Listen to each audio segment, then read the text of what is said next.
Hey guys, welcome back to Heiko Shaves. I have my lumberjack outfit on and we're heading into this world famous shave supply store. It's called Lowe's.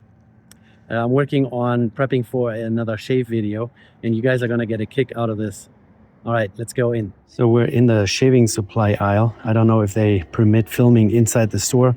We're gonna do it the secretive way here. Sorry, I should have had it in this format. So let's see. So this is obviously all shave supply. Look at all this beautiful stuff. Very well sorted store. And we have the Personna. There's Personna. That's of course shaving brand, as you can see. Oh, don't disappoint me now. Where are the Personna proper shaving blades? Personna carpet. That's the same, isn't it? Why is one corner carpet? Square corner, round corner. All right. Might have to buy both and try. So this is obviously shaving brand, right? Carpet is equivalent to beard. So, all right. So yeah, this is where I'm going shopping for shaving gear these days in a home improvement store. We're going to get into the details of the razor a little later in the video. But yeah, the Personna Blades, we already got. Yeah. All right, guys. So that was a successful shopping trip to this world famous shave supply store, Lowes. Don't know what the pronunciation is. And yeah, I hope you guys are going to get a kick out of this one. So, you know, Personna Blades, really good quality razor blades. Hey guys, welcome back. You guys saw me go shopping at this fancy shaving supply store, Lowes, Lowe's. And here are the products that I bought. Obviously, they get this labeled wrong. They say carpet, but those are really razor blades and they're for shaving. So now I can tell you the rest of the story. So I came across a vintage brand called Durham.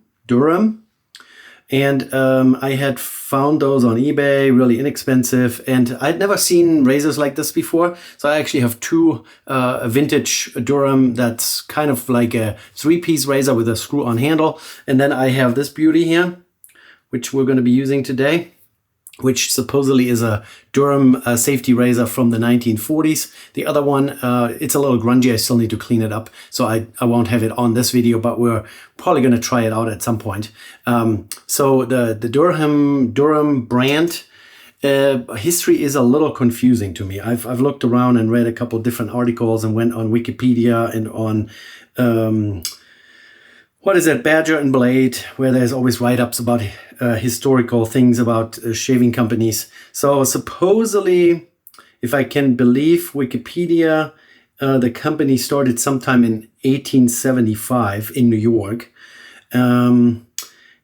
It's really confusing. So the Badger and Blade write-up doesn't even mention that start date, but initially they made something kind of like a shavette. So they made a straight razor with a replaceable blade, and the replaceable blade was actually double-sided. So it's a double-edged blade like this here, or like this one here. And so they made a shavette pretty much that would take those blades. And then later on, they moved the same mechanism of securing the blades into their lineup of safety razors. I can't really pinpoint exactly when this razor was made, but I found the exact same one on Razor Emporium, and they say it's about the 1940s. The other one, which is more like a three-piece razor, they actually use the same threading as a Gillette razor, so you could interchange the handles. That was most likely made in the 1930s. So let me just read a little bit here to you about this brand. So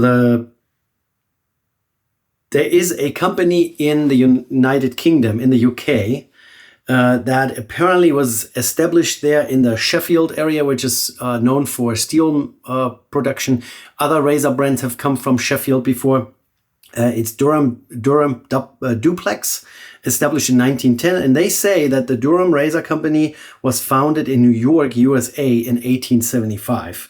And then they talk about the traditional cutthroat razors as the double-edged duplex. So that was their version of a chevette. And then it suddenly switches over to the UK. So they established a Durham-Duplex Razor Blade Company Ltd. in Sheffield, the Steel City, to pretty much serve the UK and French markets over there. And this company apparently still exists. They don't make razor blades per se. They make more industrially used blades for carpets or for machine tools that cut or slice or whatever they do. So I just looked at their product lineup here real quick. It's literal machine knives, industrial razor blades. There is the name Personna and the name Gem in there. So they make Gem razor blades. Like I have a used one hanging here. So this one here could have been made over there in that factory by Durham-Duplex. Apparently they make those still.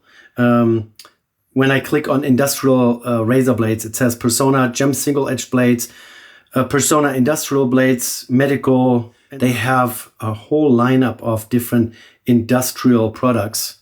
Safety knives is kind of like a utility knife. So all kinds of stuff. But yeah, the history is a little confusing because on Badger and Blade, I can read that the company was based here in the United States and they had a manufacturing plant in Mesquite, Connecticut, making safety razors and blades and whatnot. But then in 1910, apparently it veers off into the UK in Sheffield. And this company still exists under the same name, Durham-Duplex. And the duplex was just the double-sidedness of their blades. And yeah, I couldn't really figure out specific dates. These razors here, they actually have some branding. It says Durham-Duplex at the very bottom here, besides the handle, Durham-Duplex. And now let's just ignore the history. We will never exactly know when this particular one was made. I got it off of eBay, a few dollars. Looked pretty interesting. And it still has the same arresting or securing mechanism as the first chevette style razors that Durham made. So you have just a top plate and a base plate, and they have those interlocking pins there, and you just slide that off. So there's no screw down, there's no real tension. You just put a carbon steel blade, and I believe the blades are pretty stiff, so they don't get bent into shape. I don't think so. This here has been sitting in rubbing alcohol for the last 20 minutes, so there's still a little bit of rubbing alcohol on it. I gave it the good old-fashioned brush clean. It looks like it's in pretty good shape. Nickel plating is still, on there.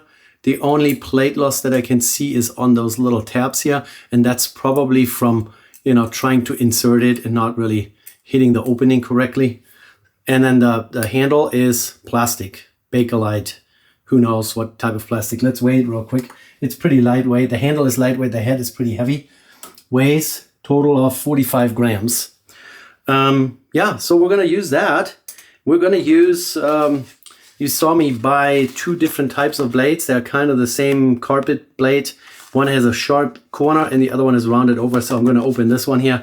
I think we're going to be better off using that type of blade because I don't want to, for little historical experiments here, shaving with a potentially almost 100 years old. If this was made in 1930, we're in 2025, so 5 more years, so we're 95 years old, or maybe 90 years old, who knows. So it's just a stack of blades, and I'm assuming they are pretty sharp.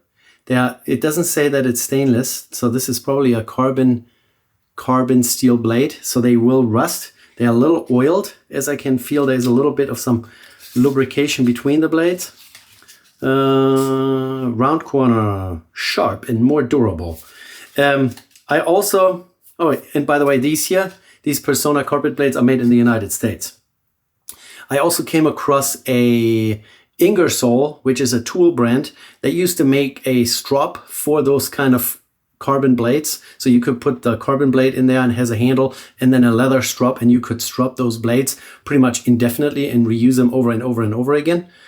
All right, let's see if those blades made by Personna in the United States in 2025 or somewhere around there, maybe 2024, will fit into this razor here. So far, so good. Now we just need to put the cap back on. Oh, what? That doesn't look very promising. I don't think so. Did I accidentally put two blades in place here? The blade seems to be too thick or not sliding all the way on. I do have one blade that came with the other razor. Okay, now I pushed it down a little bit more onto those little two tabs, so it's already held in place. Let's see if we can... Oh, that looks better. Oh, here we go. So now it's snapped in place. It's a little bit more difficult to squeeze it down. The alignment is good. It's now, I would say, almost tensioned. And now look at the blade gap. I mean, the blade is not traditionally curved like we would see on any other, give me another razor where that is really obvious. Here, this one. Vintage Merkur 41C. The blade always gets tensioned into this round or into this radius. Kind of dusty, oops. But here it's more like a flat platform. But the blade gap doesn't look too terrible. I don't know how sharp those blades are. I mean, they're supposed to cut carpet, so I'm assuming they must be pretty sharp.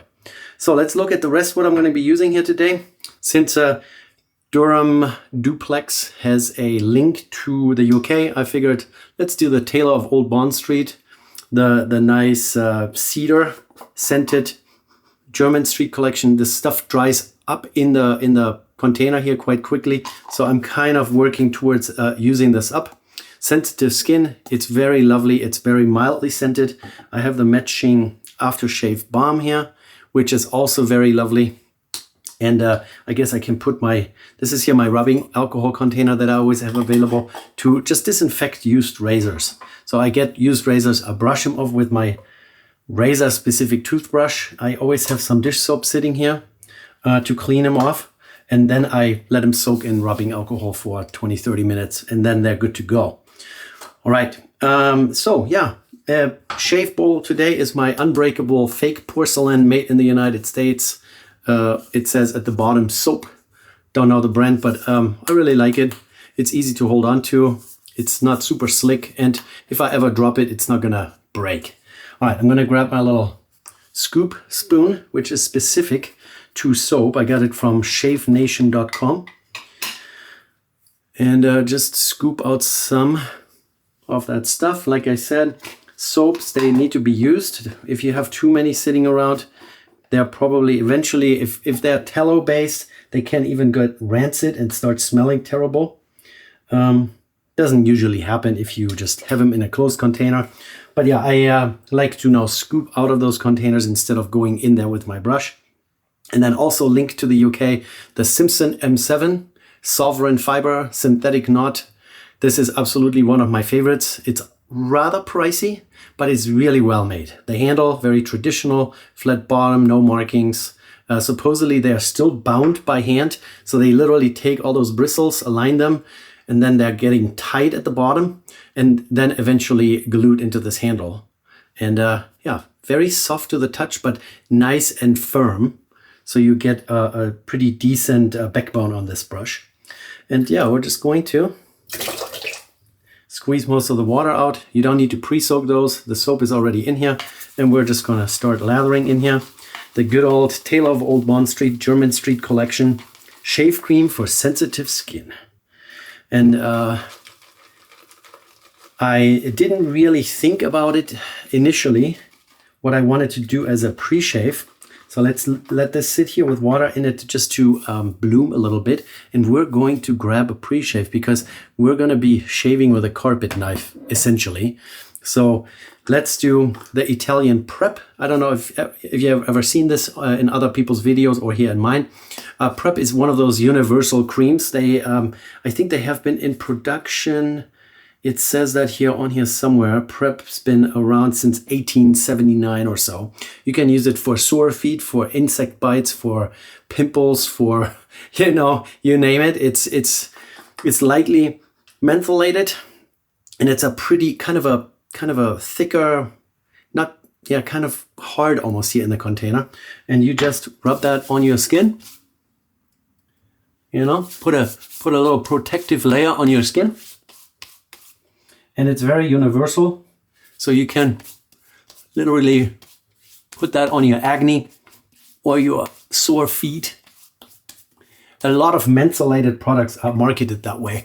I just saw another, it was a splash, a mentholated splash, and that was also advertised to be usable for like a sore back or your sore muscles or whatever else, and as an aftershave as well. So we have some prep in our face. And so let's get the rest of my hands here, at least a little bit.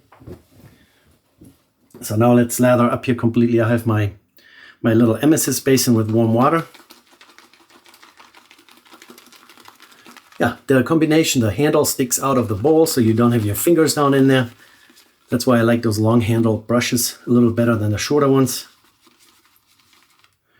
And just occasionally adding some water to it just to build up the lather in here. And then you also want to work the bristles a little bit, so you push down and you splay out the bristles, and that will add aerate the lather until it really gets nice and creamy, almost like whipped cream. All right, let's a little bit more water.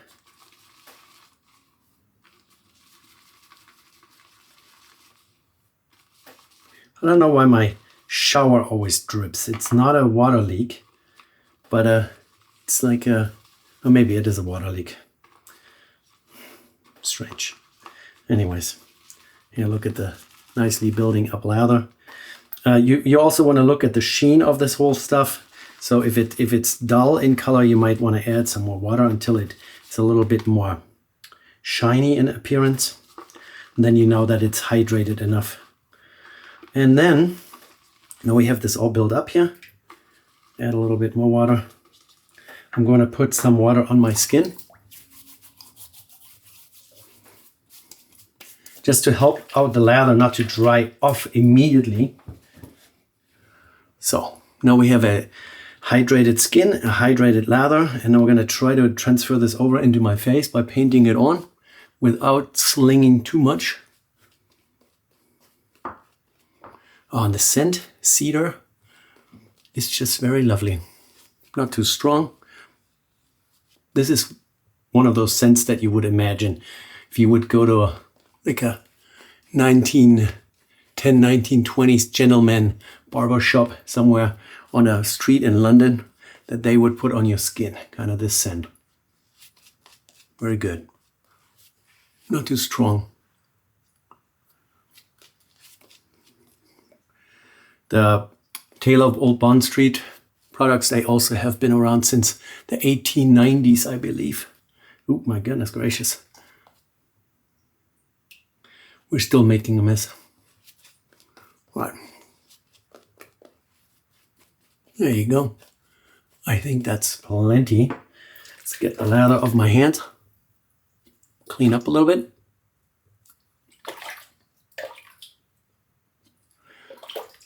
Very nice.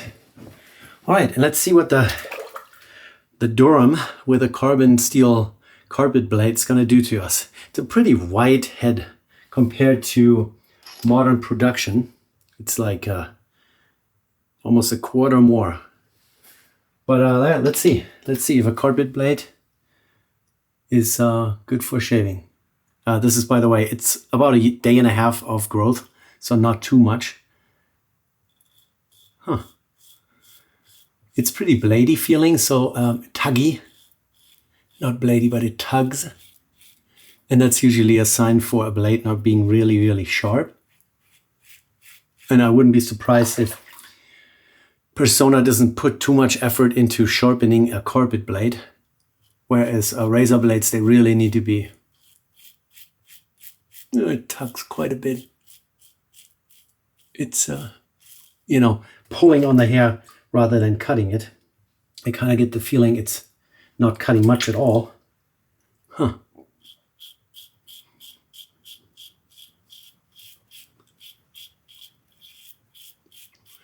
On the webpage of Durham-Duplex in Sheffield, or in England, they say that they still make the Durham-Duplex blades, and some old guys, they said that differently, but that still some old guys buy their blades, not for industrial purposes or carpet cutting or whatever, but for their razors.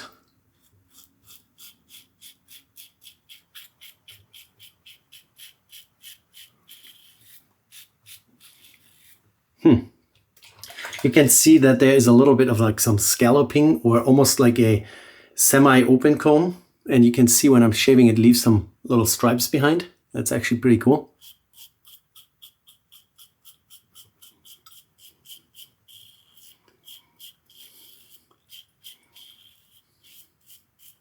Yeah, it's pretty terrible. It's pretty bad. It tugs a lot. Not saying that in a pinch it wouldn't do, but it is definitely way less sharp and therefore much more tugging. And then the funny thing is the handle shape is made in a way that you would automatically always go for this corner or this edge, but not necessarily to the other edge. I don't know. It actually kind of works.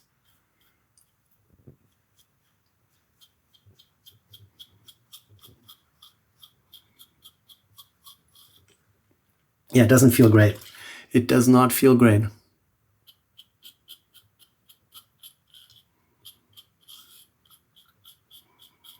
You know what, guys? We're going to do a second pass, but not with this blade, but rather with the other Durham blade that I actually got with this other razor. So let me pause real quick and I get this blade, okay? Alrighty, guys. So I'm already back.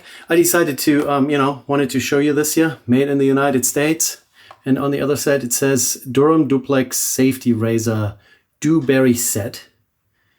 And then Durham-Duplex on this side. Jersey City, Sheffield, Paris, and Toronto. And it comes in this nice 1930s, kind of ivory colored plastic case. And in here is literally a razor that, this one is more an open comb. And it has a screw down head. So this is more the traditional 3-piece. And then it has this very Gillette-esque handle. And that's all in this little plastic case here. So this is not bad. We'll eventually maybe try this out as well, if you guys are interested, if this video is doing well enough, And then with it came one blade, and I have not even looked at it yet. Let's see if it says anything on it. It looks exactly like the blade we have in there, and it's also fairly stout. So this is not as flexible as, talking about flexible here. So this is much thinner. This blade here is massively thick. And, I don't know what has happened to this blade, but I'm just going to dip it into some rubbing alcohol real quick. Just wash, wash, wash. And not cut myself in the process here. I'm just shaking it around in some rubbing alcohol and let it sit here on my sink for a second.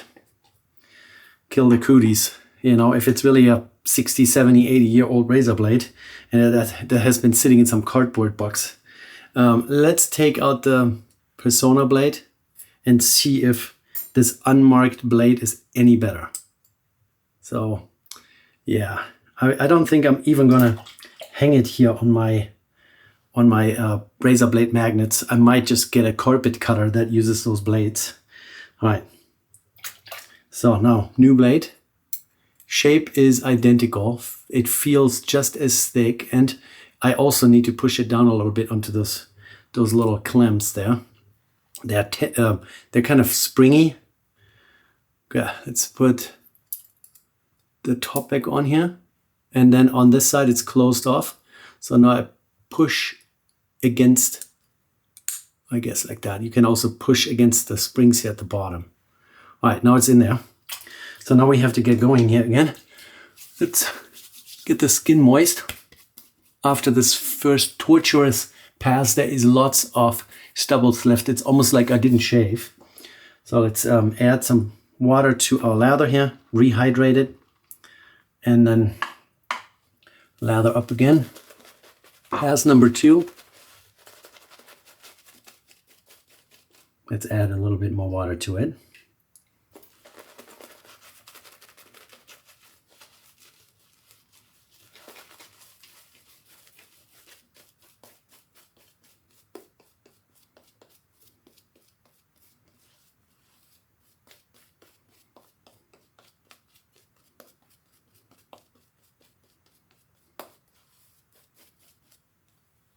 Yeah, that's good enough. Clean the mouth so I don't eat the stuff. And let's see if this blade is any better. Yeah, carpet cutting blades.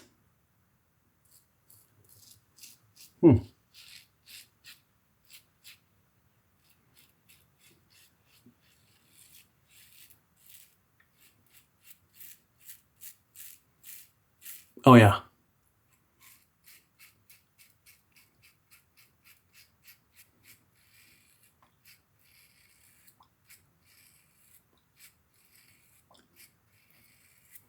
This is significantly sharper, I can tell you that. Significantly better feeling. It doesn't tug on every single stubble that I have. And I actually feel like it's way milder feeling suddenly.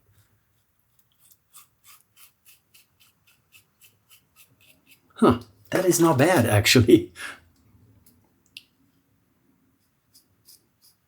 I turn the razor around just for, you know, playing around with it. Maybe people like to hold it that way. I would always go that way.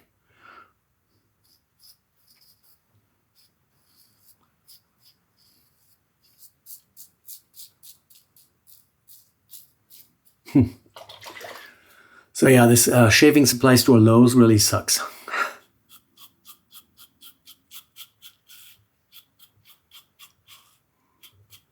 Don't get me wrong, this is still not as sharp, not even close to any of the modern razor blades, like the Feathers, the Wilkinsons, the Personas, the actual Persona Super or Platinum, or the Astras, or the Derbies, or whatever you like. This is still way more tuggy than any of those blades, but it's leaps and bounds ahead of this carpet blade that I just used. And maybe for the next shave with this really vintage 1930s razor here, I might try to get my hands on Durham-Duplex from England, since they on their webpage state that they still make blades that some old guys with their razor still use.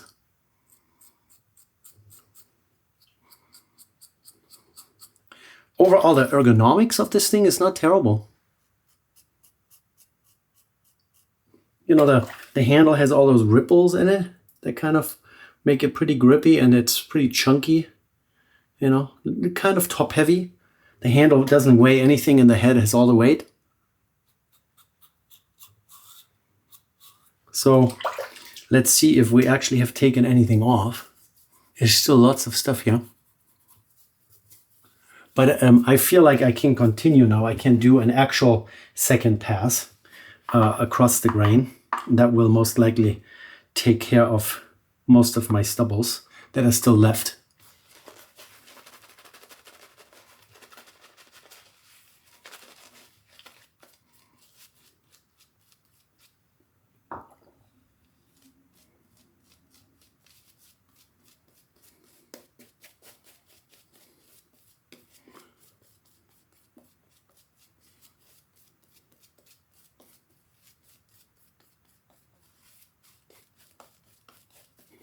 It's kind of pointless if you shave and you are still stubbly afterwards, right? So let's see if we can get this any closer to clean. All right, across the grain this time.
I mean, you get a really nice shallow angle here with this geometry of this handle head combination.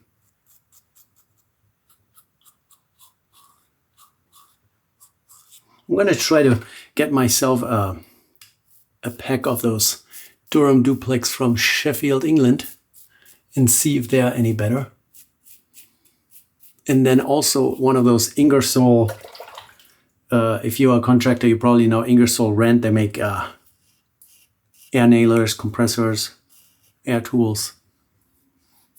Yeah, this is still not great. This would require a 4th and a 5th pass, but I think by that time my face is all going to be glowing red. So I think for today we're just going to take a break here and leave it alone. We know those blades are not great. The Razor, I kind of like the idea. You know, it was a different approach and the blades are different. Very industrial. The thickness of the blade, of course, has a big effect on durability. So if you really use it for like some industrial purpose, cutting carpet, whatnot, they are probably much stronger holding an edge. And then probably the ground angle. So the smaller the grind is, the sharper an edge is, but the quicker it gets damaged and gets dull. And the larger the grinding angle for the blade is, the longer this edge will hold onto, you know, cutting carpet, cutting leather, cutting really hard materials.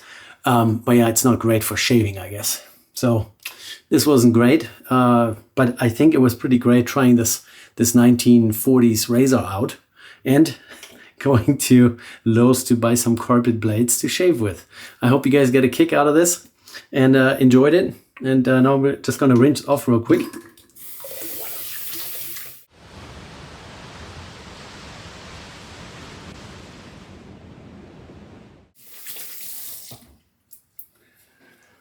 All right, so the soap was great, the brush is great, the prep pre-shave is pretty good. And now we're going to use the Taylor of Old Bond Street Aftershave Balm. Comes out creamy like this. And we're just gonna rub it in. Very nice.